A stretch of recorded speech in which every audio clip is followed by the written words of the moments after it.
Welcome to CLC judicial. यह Bihar J interview mock session का part 13 है। अगर आप हमारे चैनल पे पहली बार आए हैं तो आपको बता दूं, आपका इंटरव्यू दो पार्ट में, इनफॉर्मल और फॉर्मल पार्ट। इनफॉर्मल पार्ट में आपसे पूछा जाएगा कि आप जज क्यों बनना चाहते हैं, आप कचहरी में जज बन के पहले दिन क्या करेंगे, अपराध को रोकने के लिए क्या करेंगे, इस तरह के तमाम सारी चीज़ें। आपने एलएलबी क्यों ज्वाइन किया, आपकी हॉबी क्या है, अगर इस बार आपका सिलेक्शन नहीं होता तो फिर आप क्या करेंगे, आप अगर दूसरे स्टेट के हैं, कल को होम स्टेट में सिलेक्शन हो गया तो आप तो यहाँ छोड़ के चले जाएंगे, हिंदी मीडियम में आप काम काज कर सकते या नहीं कर सकते, ऐसे तमाम बहुत तरह के। इनफैक्ट हम लोगों के पास पिछले बिहार जे इंटरव्यू में जो भी क्वेश्चंस पूछे गए वो सारे क्वेश्चंस के डिटेल्स विथ एक्सेलेंट आंसर है। और इनफॉर्मल पार्ट काफ़ी इम्पोर्टेंट होता। इनफॉर्मल बाकी कई वीडियोज में, हर वीडियोज में पिछले पार्ट में हमने ये जिक्र किया है इसके बारे में।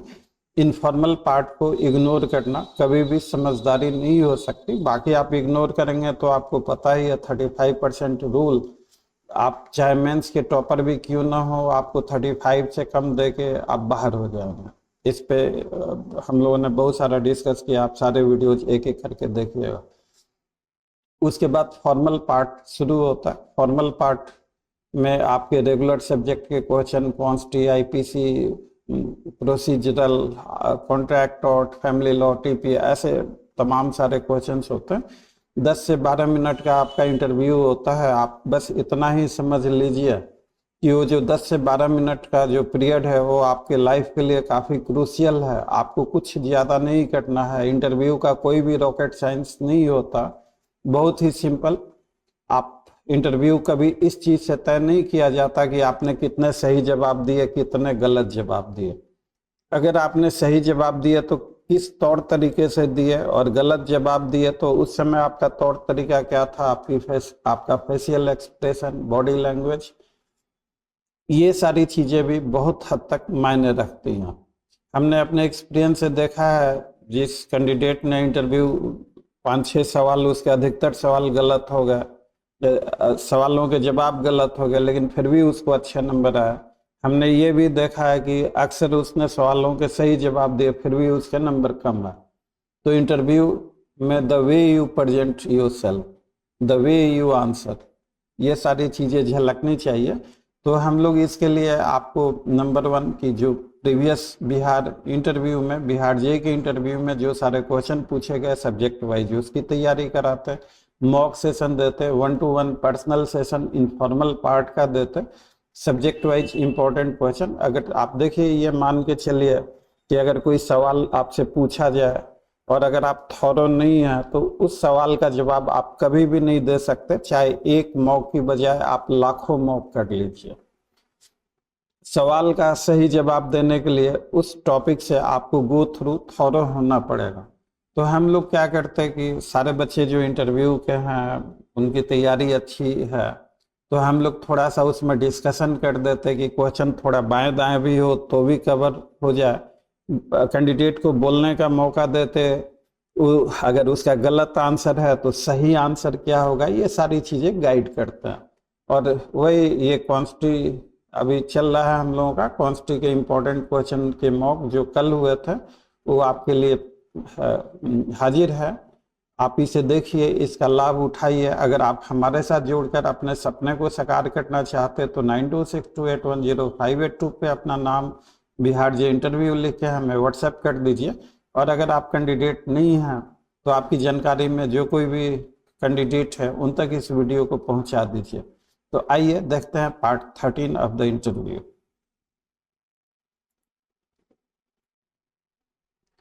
First question, what is remedy against detention? Rishabh. Yes, sir. For remedy against detention, we will file a writ of habeas corpus. Yes, Pragya. What is remedy against detention? For if it is an illegal detention, then they can go for the writ of habeas corpus. Yes, Tanu, what is remedy against detention? Sir, there is habeas corpus, and also the accused has a right to ask on which ground he is detained. Accused or detainee? Or detaining, sir.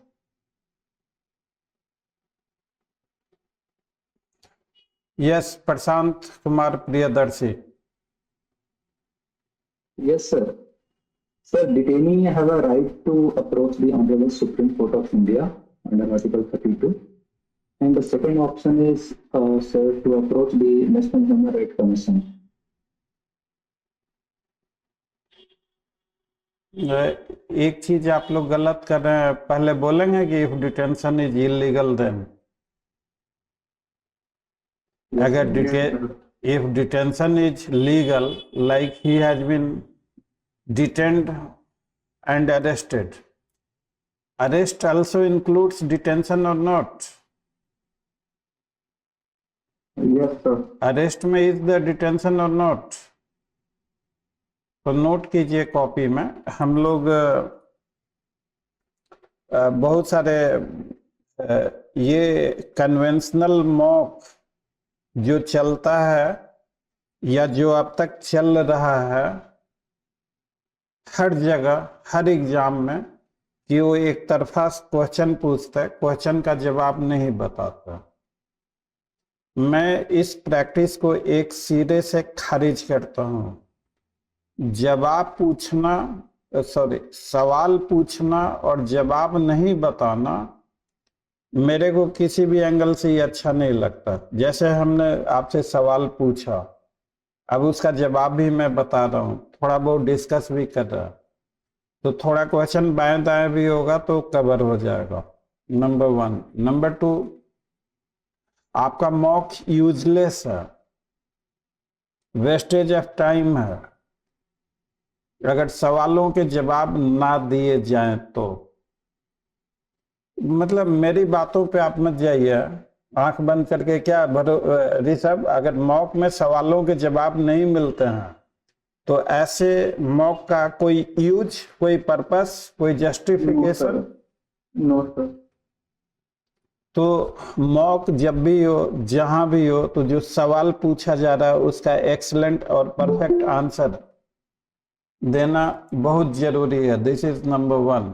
Number 2, आप में जो hesitation है या जो आप दे नहीं रहे, अब जैसे हमने यहाँ पे ऐड किया कि इफ द, आपका सेंटेंसिंग ऐसे होना चाहिए, if the detention is illegal then the remedy is into the form of writ petition. Of course, a detainee has right directly to move to the Supreme Court because his right guaranteed under Article 21 has been jeopardized. But straightway moving to the Supreme Court, it would be very proper and prudent to approach the High Court first, because we will have 2 remedies against the illegal detention.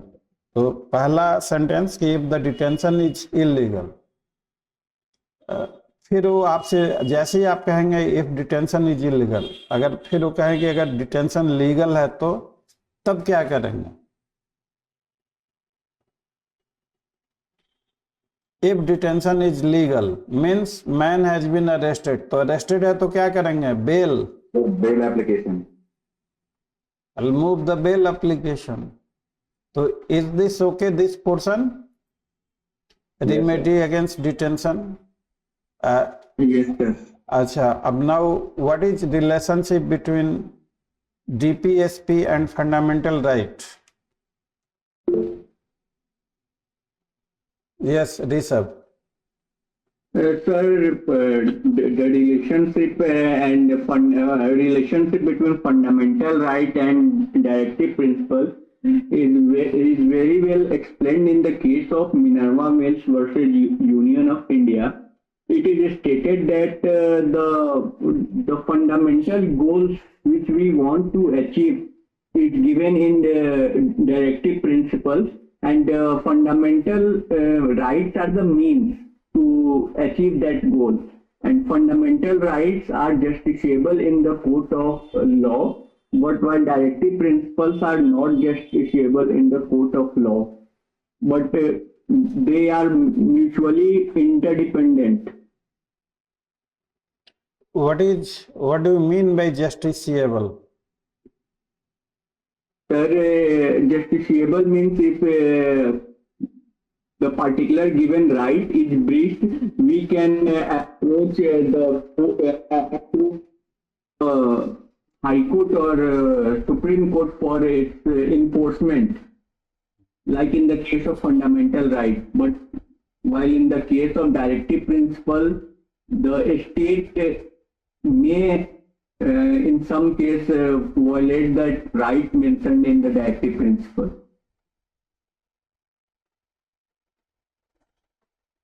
आपसे एक सवाल और, क्या directive principle rights देता है? Does it give you any right, directive principle? No, sir, it gives the directive principle that a state should follow.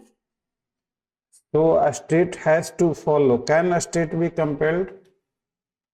No, sir, a state can't be compelled because it gives a directive as the name mentions.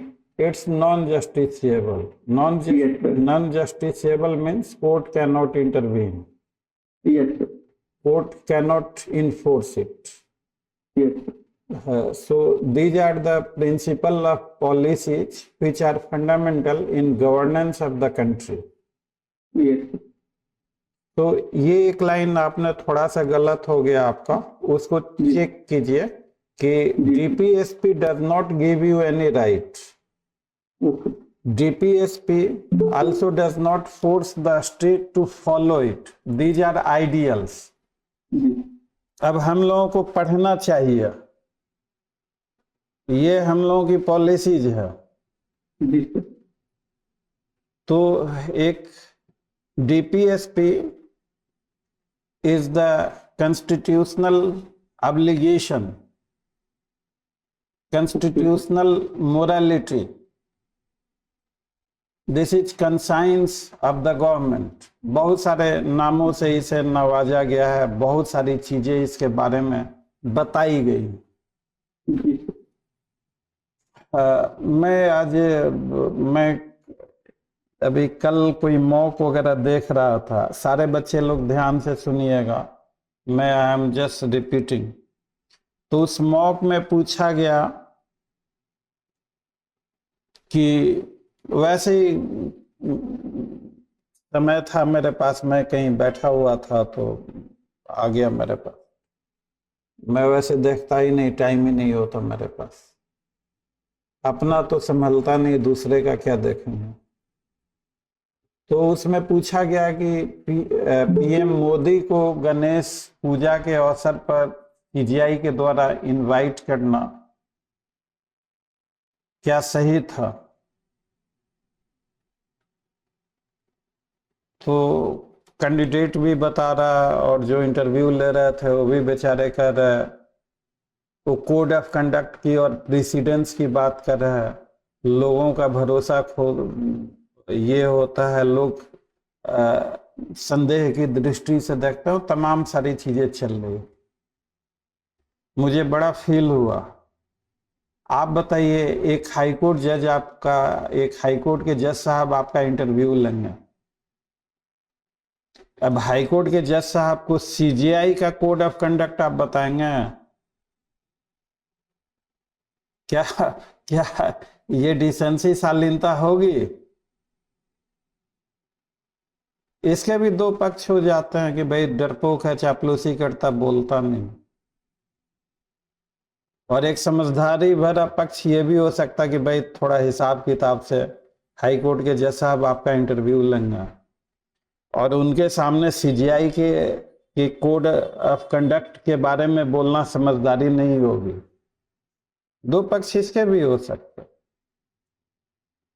आपके हिसाब से क्या ये अपने interview के दौरान CGI साहब का कोड ऑफ कंडक्ट का वो बोलना उचित होगा क्या? What do think? मेरे को आप लोग बताइए। I do not know the answer, मुझे कुछ नहीं आता। I want to know from you. No, sir, I believe that it's not right to ये state that देखिए, something about मैं एक छोटा सा उदाहरण आपको सुनाता हूँ। अपार्ट फ्रॉम देसी, एक बचपन में दादी की कहानियां, नानी की कहानियां, एक कुछ वैसा ही हमने। एक ज्योतिष था, बड़ा सत्यवादी था, निर्भीक था। तो उसने बादशाह को कह दिया कि महाराज आपकी किस्मत तो इतनी खराब है कि आपके सामने आपके बच्चे की लाश होगी। राजा को बहुत गुस्सा आया, उसे फांसी पे चढ़ा दिया। पहले का कानून तो राजा की इच्छा ही थी। अब दूसरे ज्योतिष को बुलाया गया, वो थोड़ा तेज था। तो उसने कहा कि महाराज आपकी उम्र तो इतनी लंबी है कि आप अपने हाथ से अपने पोते को गद्दी पे बिठाएंगे। बात दोनों ने तो एक ही कही ना, जब राजा का बेटा मरेगा तभी तो उसका पोता ग्रैंडसन गद्दी पे बैठेगा। दोनों ने एक बात कही या दोनों ने अलग चीजें कही? तो दोनों ने सेम ही चीज कही, बट बोलने का हाँ। तो राजा ने दूसरे वाले ज्योतिष को बड़ा इनाम दिया। तो क्वेश्चन इज दिस कि आप इंटरव्यू दे रहे हैं, आप एक जज बनने वाले हैं। लैंग्वेज सोच समझ कर।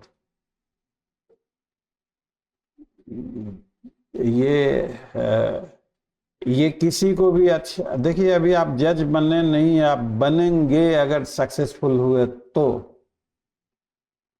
आप अभी से ही सीजीआई साहब के कोड ऑफ कंडक्ट पे डायरेक्ट चले जाएंगे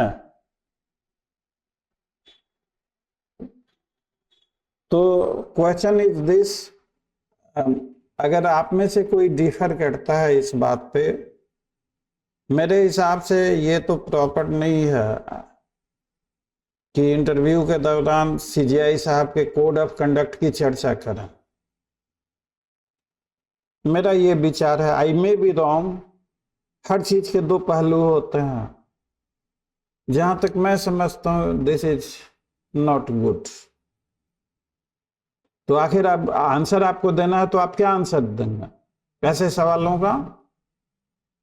अगर इनकेस इस तरह के बचकाने सवाल नहीं पूछे जाते, बहुत अच्छे तरीके से इंटरव्यू होता, ये सब सोशल मीडिया का नॉनसेंस है। चलिए थोड़ी देर के लिए मान ही लीजिए कि पूछ ही दिया गया इस तरह का सवाल कि क्या सीजीआई चंद्रचूड़ साहब को पीएम मोदी को पूजा पे, गणेश पूजा पे बुलाना चाहिए था, नहीं बुलाना चाहिए था?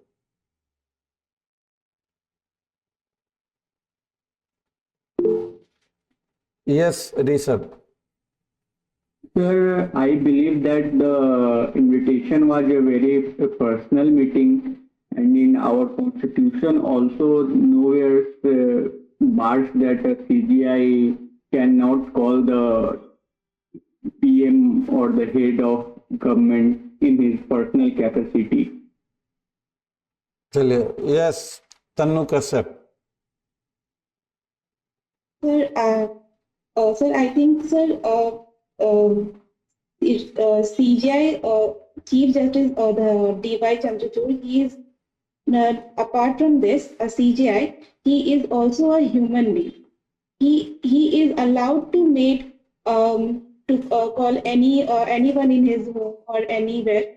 तो सर आई थिंक सर उनको ये बाउंडेशन नहीं होना चाहिए कि वो अपने घर पे किसको बुला रहे हैं और किस तरह की फंक्शन में किसे बुलाना चाहिए नहीं। Yes Pragya. So, in my opinion, I think that since Honorable Chairperson is in that position, so that reasonable doubt, मतलब हो सकता है कि किसी के मन सीजीआई पीएम से क्यों कर रहे हैं या फिर उन्हें अपने घर पे फंक्शन में क्यों बुला रहे, बट सर हमें ये ध्यान रखना चाहिए कि एक दो ओकेजन पे that doesn't raise any issue. अगर ये ऐसी रेगुलर मीटिंग्स होती हैं तो हाँ मतलब वो रीजनेबल हमारा बनता है कि उस पर डाउट किया जाए, हो सकता है, बट एक ओकेजन पे तो उतना नहीं होना चाहिए कंसर्न। और भी कोई आंसर देना चाहेंगे? प्रशांत कहाँ पीछे हो?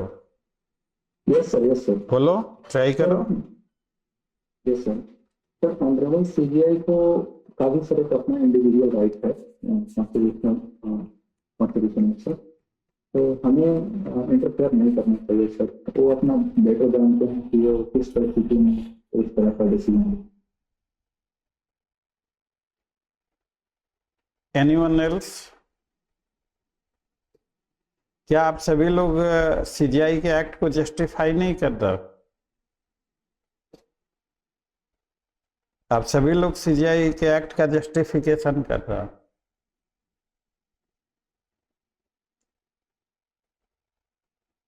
तो इसका एक मैं आंसर सजेस्ट करता हूं कि sir religion is matter of personal faith, and so far a question which concerns to personal faith, that is upon understanding and wisdom of the person concerned. Every man has a choice. This matter has been politically agitated due to garnering interest of other political parties. So far as an individual, आपको एक line religion is matter of personal faith, एक line जोड़ दीजिए, उसके बाद आप जो मर्जी कहिए। से अगर इनवाइट ही कर दिया तो इसका कोई पॉलिटिकल इशू नहीं बनना चाहिए। He, apart from CGI, he is also citizen. He has also certain rights.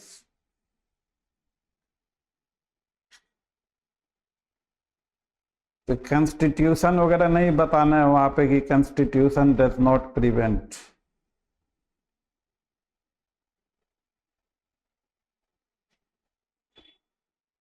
वो आपको कहेंगे कि सोसाइटी में से गलत मैसेज आता है, तो आप उसका जवाब दे सकते हैं कि सर ये सोचने वाले की थिंकिंग कैपेसिटी पे डिपेंड करता।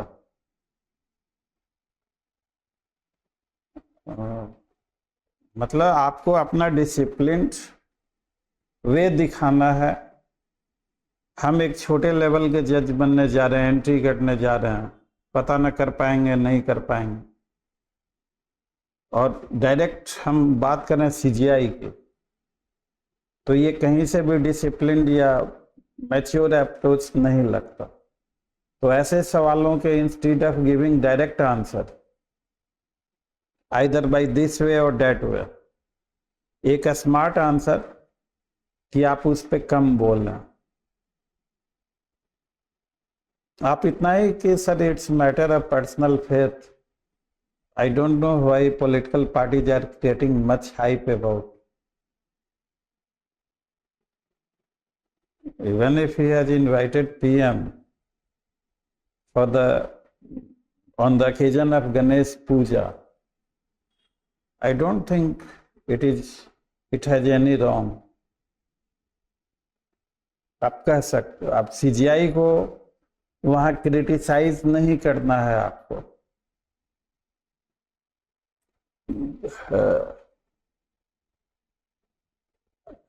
क्या आपको लगता है कि कोई हाई कोर्ट के जज साहब सीजीआई का क्रिटिसिज्म सुनेंगे as a human being? No sir. देखिए, हालांकि जुडिशियल फील्ड बहुत मैच्योर है, लोग अपना क्रिटिसिज्म भी बड़े पेशेंस से सुनते हैं। जहां तक मैं समझता हूं कि जो मेरी अपनी थिंकिंग है, a man is born biased. एक डॉक्टर दूसरे डॉक्टर के खिलाफ, साइकोलॉजी की अगर बात करें तो एक डॉक्टर दूसरे डॉक्टर के खिलाफ कोई बात सुनना पसंद करेगा, एक वकील दूसरे वकील के खिलाफ कुछ सुनना पसंद करेगा। तो this type of bias is known as institutional bias. तो इन माय पर्सनल ओपिनियन मुझे नहीं लगता कि हाईकोर्ट के जज साहब सीजीआई का क्रिटिसिज्म उनको अच्छा लगे।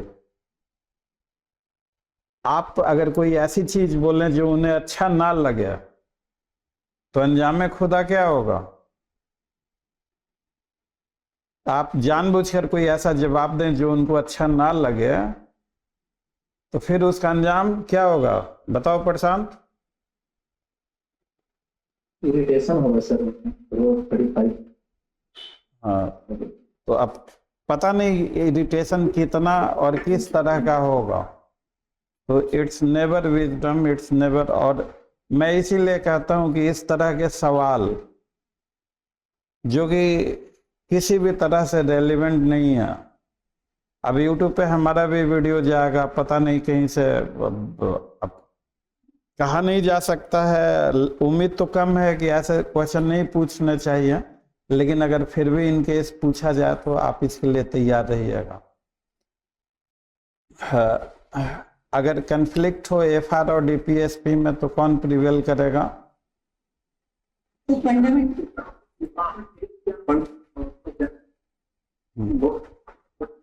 हेलो,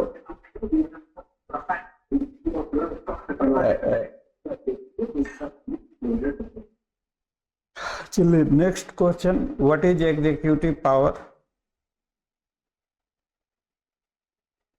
ये क्वेश्चन कि व्हाट इज एग्जीक्यूटिव पावर, यह अपने आप में एक कंप्लीट क्वेश्चन नहीं है, लेकिन ऐसे यह अपने आप में एग्जीक्यूटिव पावर किसका? या फिर किसी का भी यह क्वेश्चन पूछा गया है इंटरव्यू में इसी शब्दों में। जैसा कि मुझे बताया गया, बहुत सारे बच्चे लोगों से बातचीत होती है, तो मैंने उस समय भी जिस बच्चे ने मुझे बताया मैंने क्रिटिसाइज किया था, आज भी कर रहा हूं।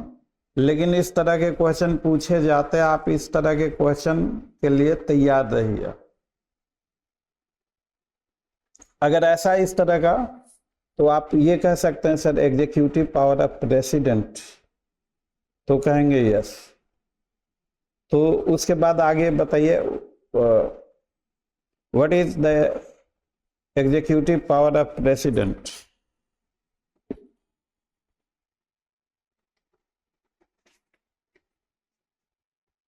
Any of you come forward? Yes Tulika.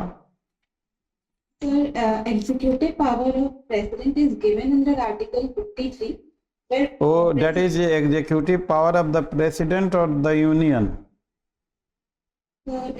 president check out कीजिए, निकालिए कॉन्स्टी का बेयर एक्ट लेके क्लास ज्वाइन कीजिए। कहीं executive power of the president दिया हुआ है या executive power of the union दिया हुआ? sir,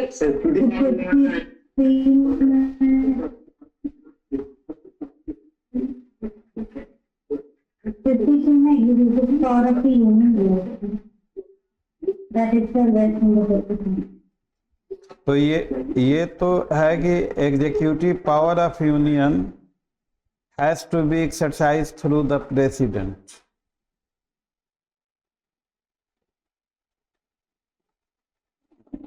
ऐसा हो सकता है कि इंटरव्यू के दौरान सवाल कुछ और पूछे गए हो, बताया कुछ और गया है, लेकिन एग्जीक्यूटिव पावर से डेफिनेट 1001% क्वेश्चन रहता है।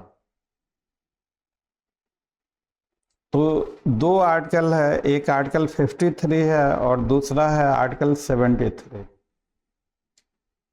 73 extent of executive power of the union बताता है और 53 tells you how the executive power of union can be exercised. Right? So अगर यहाँ पे पूछा जाए कि what is the executive power, तो क्या आंसर होगा आपका Tannu Kashyap? President has some right to confer that he can appoint prime minister or सवाल पूछा जा रहा है आपसे कि what is executive power of president. Think a moment before answering. Prashant बताओ.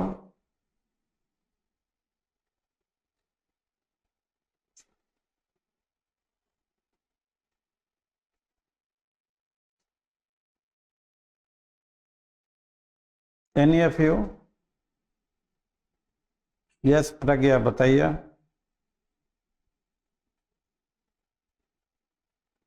So all the executive decisions of the government are taken in the military position. आप ये यहाँ पे ऐसे बोल लिया कि the decision of cabinet, the decision of union has to be execute. Yes Raghavendra. जी सर, बताइए शक्तियाँ जो होती है सर, उसके में एग्जीक्यूटिव पावर नहीं होता है सर. तो संघ की जो कार्यपालिका की शक्ति है, मतलब तो संघ में मतलब राष्ट्रपति में नियुक्त होती है, और भारत सरकार का जो समस्त कार्यवाही होगा ना, वो कार्यपालिका के जो कार्यपालिका का कार्यवाही होगा वो राष्ट्रपति के नाम से होगा. ठीक बोल रहा है सर. हाँ, एग्जीक्यूटिव पावर जो होता है, जो डिसीजन लिया गया है पार्लियामेंट में, उस डिसीजन को लागू करने की जिम्मेवारी, हाँ, उस डिसीजन को टू ब्रिंग इनटू इफेक्ट, उस डिसीजन को कम्युनिकेट करने की जिम्मेवारी वो प्रेसिडेंट में होती है. जो डिसीजन लिया जाएगा प्रेसिडेंट को वैसा ही एज इट इज एग्जीक्यूट करना है. तो president executes the decision of the parliament. और आर्टिकल 74 है, for the purposes of discharge of the function of the president shall act in accordance and exercise his power in accordance with the advice given by council of minister headed by.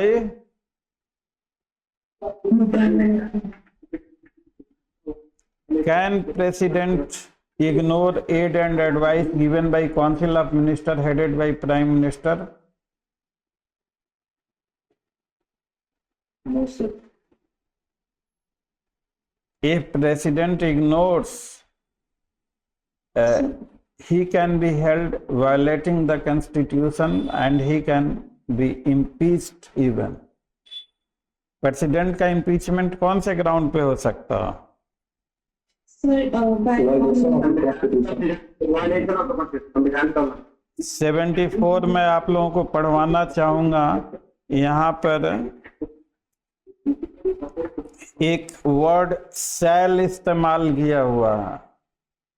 74(1) पढ़िए.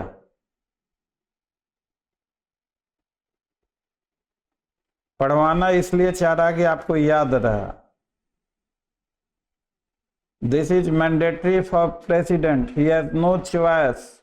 He cannot ignore aid and advice of council of minister. जो bill जो है assent to bill, that is something else. लेकिन जो ordinance making power है, is that a legislative power और is that executive power? Legislative power. Legislative power.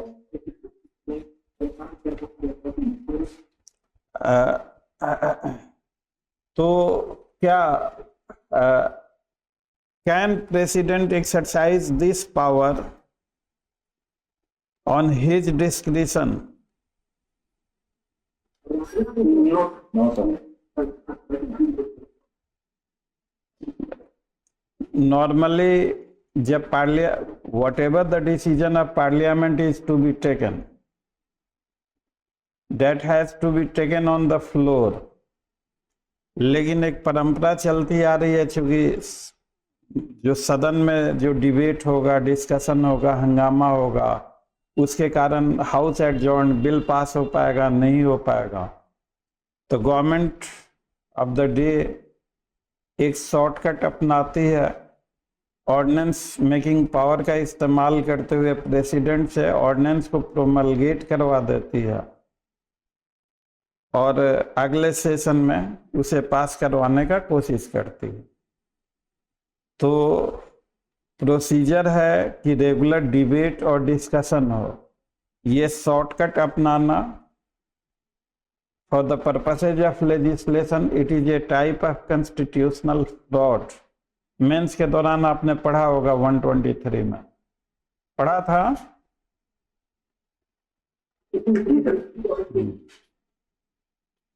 तो president has only one discretionary power to invite a party to form government who can prove his majority। तो ऐसे there is no discretionary power vested in the president। यहां तक कि power to pardon जो 72 में power to grant pardon वगैरह जो है, वो कौन से पावर है? जुडिशियल पावर, एग्जीक्यूटिव पावर या legislative power? Judicial power. Wrong, Judicial power, sir. Wrong. अब एक आदमी ने कह दिया तो हो गया। What is the meaning of judicial power?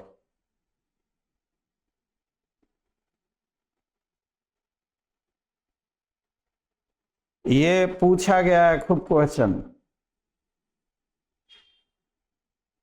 कि आर्टिकल 72 के अंतर्गत जो पावर ऑफ पार्डनिंग वगैरह है, रिमिशन वगैरह का या सस्पेंशन का, what type of power? Judicial power तो कोर्ट में होता है, ट्रायल चलता है, डिसाइड किया जाता है।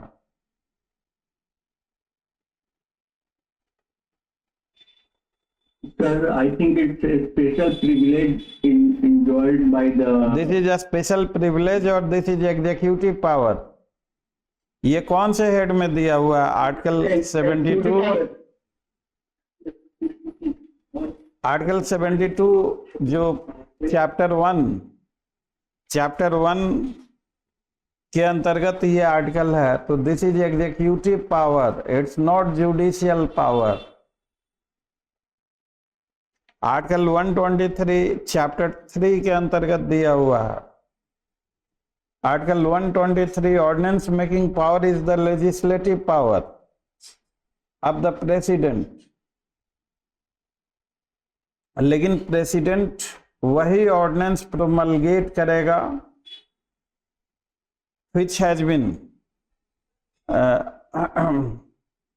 President is satisfied that a circumstances exist. What is satisfaction of the President? Aid and advice given by Council of Ministers headed by Prime Minister within the meaning of Clause 1 of Article, अभी पढ़वाया था cell word उसमें,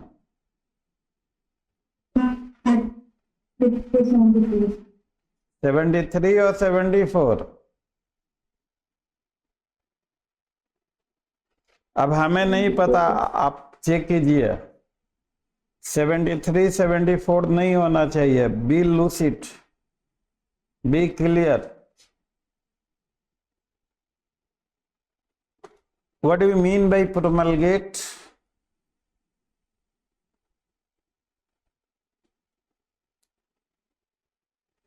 emergency का भी proclamation होता और यहाँ promulgate होता।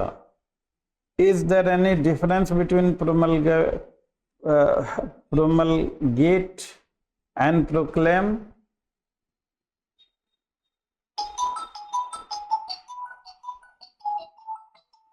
एक मिनट होल्ड कीजिए। जी पापा जी, क्लास चल रहा।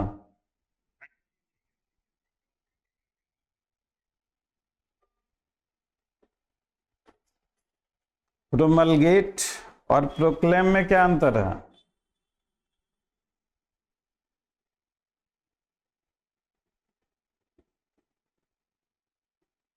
क्या इमरजेंसी वाला भी ordinance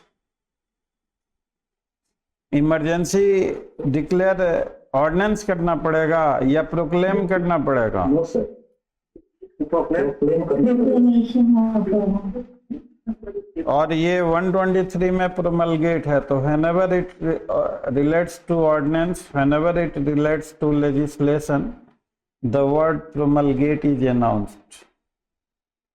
Promulgate means officially declaring certain law to come into force, or proclaim means officially announce something.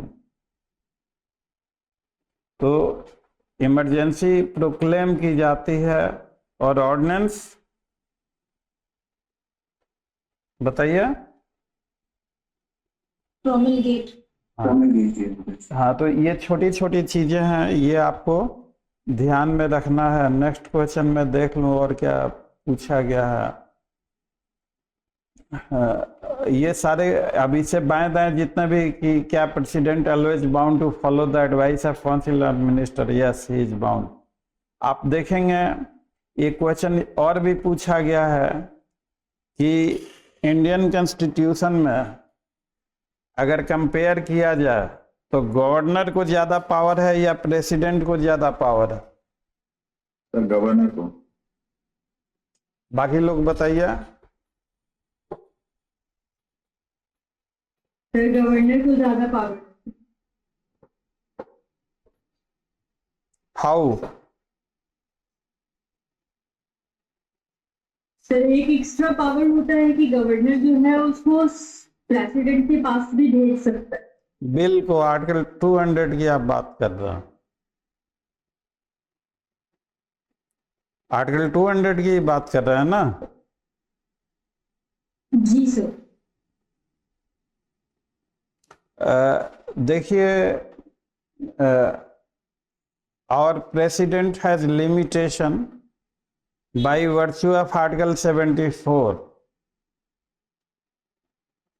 और गवर्नर को भी फॉलो करना है aid and advice given by council of minister headed by chief minister, but governor can refer some of the bill for the assent of the president. तो वहां पे governor का power इस एंगल से ज्यादा है।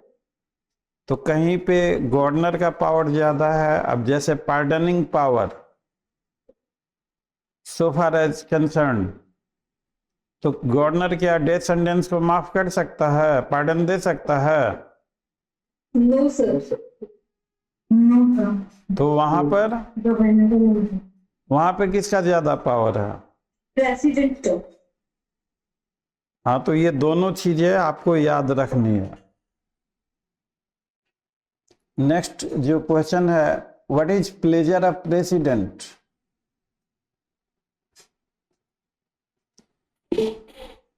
Yes, Tanu Kashyap. Sir, in this, the president has a right to terminate civil servant without any prior notice. Governor is also appointed during pleasure of president. Yes, government. Ministers भी appoint होते हैं during pleasure of president. जितने yes, minister are appointed during pleasure of president और not? All those, जितने constitutional post हैं, are they also appointed during pleasure of president और not? Yes.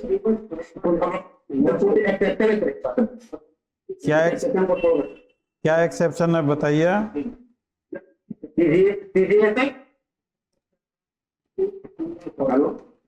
Yes, चुनाव आयुक्त और हमारे जो सीजीआई और एक दो बोल रहा हूँ, ये फिर तैयार। हाँ वही सीजे हाँ। तो ये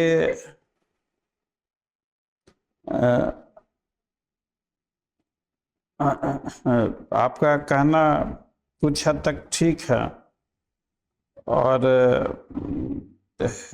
इस रूल का एक्सेप्शन है, बट क्या pleasure, the manner in which president likes, can he exercise his pleasure, or is there some limitation on the pleasure? Yes, sir, there is limitation. Document. Democracy में anything absolute is never welcome. A thing has to be just and reasonable. तो इसलिए even if civil servants are to be dismissed और remove from service, they are provided certain constitutional safeguard. कौन से article में? Yes. कुछ ऐसे भी हैं, अब जैसे गवर्नर को कोई सेफगार्ड दिया गया है अगेंस्ट रिमूवल?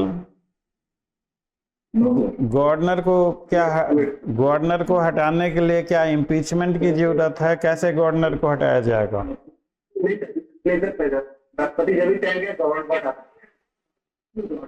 राष्ट्रपति अपने आप हटा देंगे या आर्टिकल 74 के मार्फत?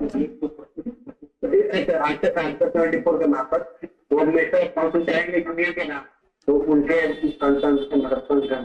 अटॉर्नी जनरल को हटाना हो तो वो भी हटा। अटॉर्नी जनरल का पोस्ट आप देखेंगे जब भी सरकार बदलती है तो अभी तक का इतिहास रहा है, अटॉर्नी जनरल बदल जाता है. तो प्लेजर है, that pleasure has to be exercised as per the constitutional conscience. It's never to be exercised as in the manner as the president desires. Governor जो है, is he a neutral person or watchdog of center?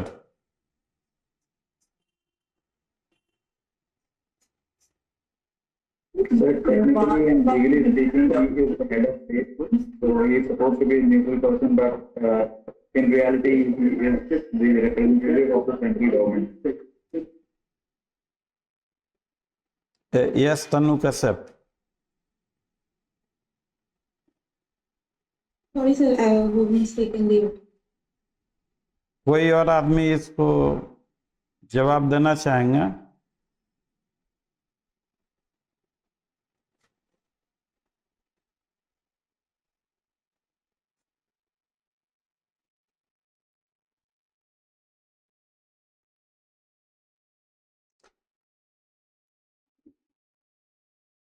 Governor has a moral conscience to uphold the constitution, but it has been seen from the experience that governor is more faithful to the center, because ये question बड़ा ticklish सा question है. आप इस तरह से governor को watch dog कहें, आप इस तरह से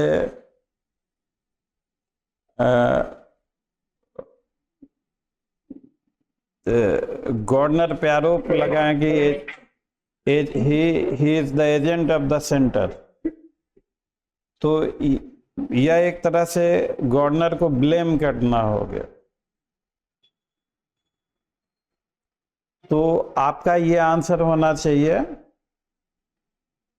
कि the constitutional conscience of the governor is to uphold the provision of the constitution. He is bound by the constitution. He should not act as an agent of the center. वो आपको सीधा कहेंगे तो उसको रिमूव कर दिया जाएगा। तो आप फिर क्या जवाब देंगे? If government refuses to work as an agent of the center, तो रिमूव कर दिया जाएगा। तो फिर वहां पे क्या जवाब देंगे?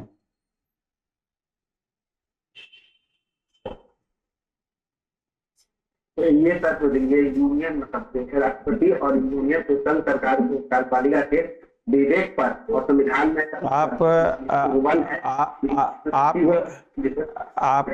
वहां पे ये कहेंगे कि governor has a duty towards the constitution. क्या गवर्नर कहीं है कॉन्स्टिट्यूशन में?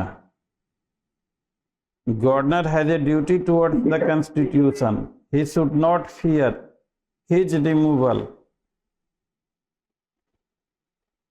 He should act in accordance with the constitution. संविधान में ऐसी व्यवस्था की गई है कि governor is totally helpless. CBI को जैसे पिंजरे वाला तोता, तो गवर्नर को भी watch dog of centre, agent of the centre. Watch dog थोड़ा कड़ा शब्द है, उसे मत यूज कीजिएगा।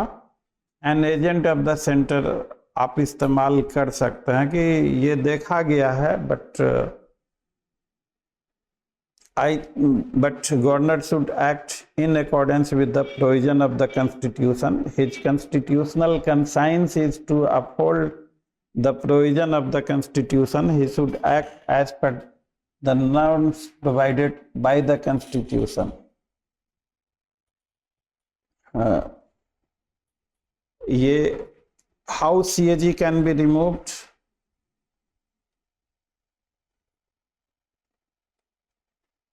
CAG का रिमूवल का by president. by what manner? In the same manner as Supreme Court removed, like for the misbehavior or any. In the manner of removal of High Court and Supreme Court judges. High court जज के removal के लिए क्या parliament remove कर सकती है या state government भी? पार्लियामेंट रिमूव करेंगे।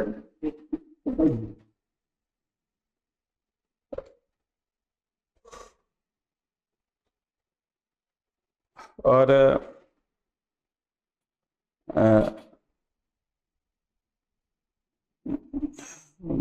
ये आपका रिमूवल ऑफ गवर्नर वगैरह से हो गया क्वेश्चन। सर यस सर, ये जो क्वेश्चन था गवर्नर इज न्यूट्रल पर्सन और वॉचडॉग, तो गवर्नर इज आप कहेंगे कि governor should be a neutral person, but we have seen always there is a blame that governor has been acting as an agent of the center. Maybe matter of debate. Governor should act as a neutral person. He should uphold the provisions of the constitution. And sir, one more thing. Sir, what are the exception under 310 article talking of pleasure? That pleasure जो procedure provide किया गया है, so far as exceptions are concerned, in some cases, so far as question of national integrity and sovereignty is concerned, वहाँ पे procedure में दिया गया है कि they are bound to follow that procedure. लेकिन मैटर कुछ ऐसा है तो even without following the procedure prescribed under 311, President can dismiss a civil servant from the service, even without holding the procedure 311. So in some cases, there is exception under this Article 310, or so far as this Article 310 is concerned, तो इसमें except as expressly provided by constitution उसमें दिया गया है। तो और 311 में भी आप पढ़ेंगे इसको आगे, तो दिया हुआ है, बहुत सारे ग्राउंड, लंबा सा सेक्शन है। तो इसको जो इसमें इतना ज़्यादा नहीं पूछा जाता, वो सिंपल सा क्वेश्चन पूछा जाता कि आप 310 का एक्सेप्शन क्या 311 को कह सकते हैं?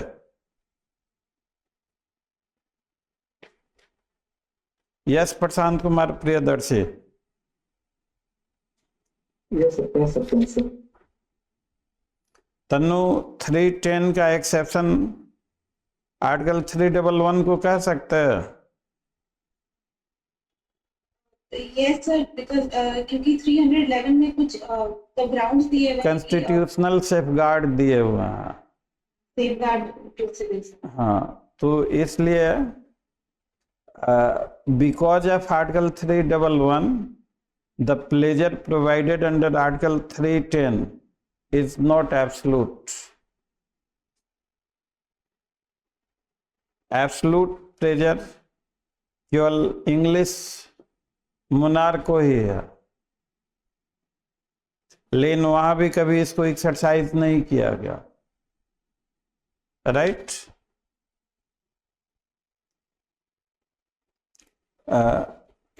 यस प्रशांत, कुछ कहना चाह रहे हैं?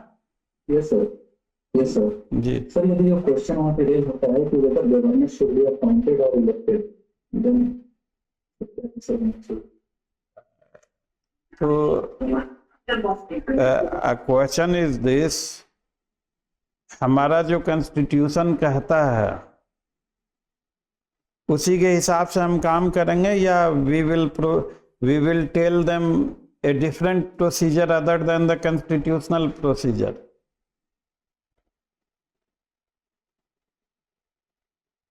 बताइए। कॉन्स्टिट्यूशन के अकॉर्डिंग होना चाहिए, बट जनरली क्वेश्चन रेज होता है कि whether government should be elected person.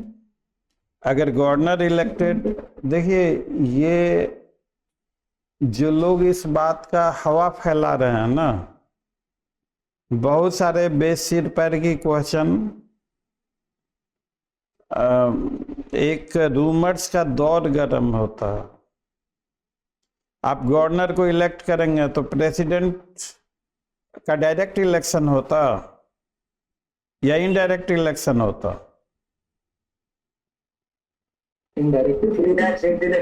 Appointment होता है। और president is appointed by virtue of जो इलेक्शन, जो वोटिंग वगैरह होती, तो दैट इलेक्शन इज डायरेक्ट और इनडायरेक्ट? इनडायरेक्ट। तो आप ये कहेंगे कि to evolve a mechanism for election of president,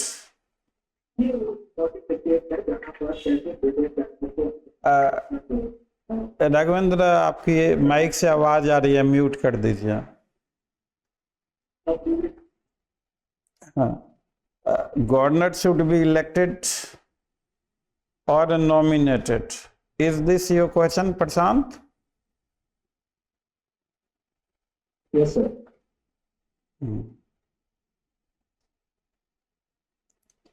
तो इसका स्मार्ट आंसर आप देखिए, अगर उन गवर्नर को आपको दो में से एक चुनना है, या तो इलेक्टेड या नॉमिनेटेड, तो हमारे संविधान में क्या है, इलेक्टेड, नॉमिनेटेड या appointed? Appointed sir. Prashant, Yes, sir. Appointed है sir. हाँ, तो क्वेश्चन को थोड़ा सा ठीक कर लेते हैं कि गवर्नर शुड बी इलेक्टेड और अपॉइंटेड। तो अगर इलेक्टेड, दो ही पक्ष हैं, या तो इलेक्टेड या अपॉइंटेड, तो इलेक्टेड में जाएंगे तो बहुत लंबा डिस्कशन होगा, आप सेटिस्फाई कर पाएंगे नहीं कर पाएंगे। आप कहिए कि our constitution has been working beautifully so far, there is no necessity to change the procedure. Governor should be appointed as per the procedure. Appointment का क्या प्रोसीजर आर्टिकल है कॉन्स्टी में? गवर्नर का 155 sir. 155. Appointment of governor. और तो आप उसको appointed ही बोलिए, इलेक्टेड में ज्यादा खतरा है। तो बहुत सारे चीजों में कि भाई वॉच डॉग ऐसे इलेक्टेड, तो अब गवर्नर के इलेक्शन का एक कंप्लीट मैकेनिज्म को इवॉल्व करना, उसके लिए संविधान में भी संशोधन करना पड़ेगा, नहीं करना पड़ेगा? कंप्लीट प्रोसीजर प्रिस्क्राइब करना। तो अगर गवर्नर शुड बी इलेक्टेड उसको लेके चलेंगे तो आपको काफी परेशानियां हो सकती हैं। और इंटरव्यू का जो टाइम स्लॉट है 10 से 12 मिनट का, ये लॉन्ग डिबेटिंग एंडलेस क्वेश्चन है। इसका तो बेहतर है कि कॉन्स्टिट्यूशनल प्रोविजन को ही आप बोला, governor should be appointed as in the manner provided under article 155 of our constitution, and that would be the better answer. जज को, एक लोअर कोर्ट के जज को इनोवेटिव होना चाहिए या कन्वेंशनल होना चाहिए? अधिकांश मामलों में कन्वेंशनल होना चाहिए।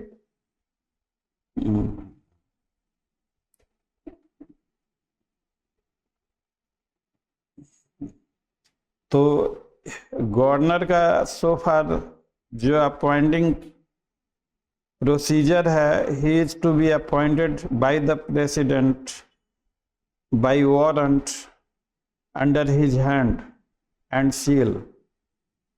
तो appointment by warrant under his hand and seal, इसका क्या मतलब हुआ कि गवर्नर के अपॉइंटमेंट वाले आदेश पे सिर्फ और सिर्फ किसका दस्तखत होगा?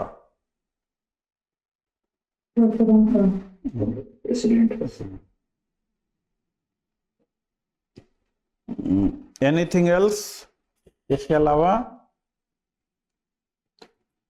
अपॉइंटेड पे ही जाइए, डेट वुड बी सेफ। हम लोग ये तो लेजिस्लेटिव रिलेशन तो कर चुके हैं सेंटर स्टेट के बारे में।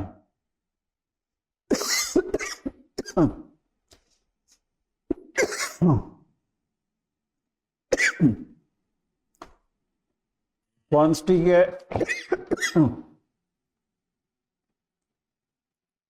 कुछ क्वेश्चन रह गए हैं, तो जो क्वेश्चन रह गए हैं उनको हम लोग कल कर लेंगे।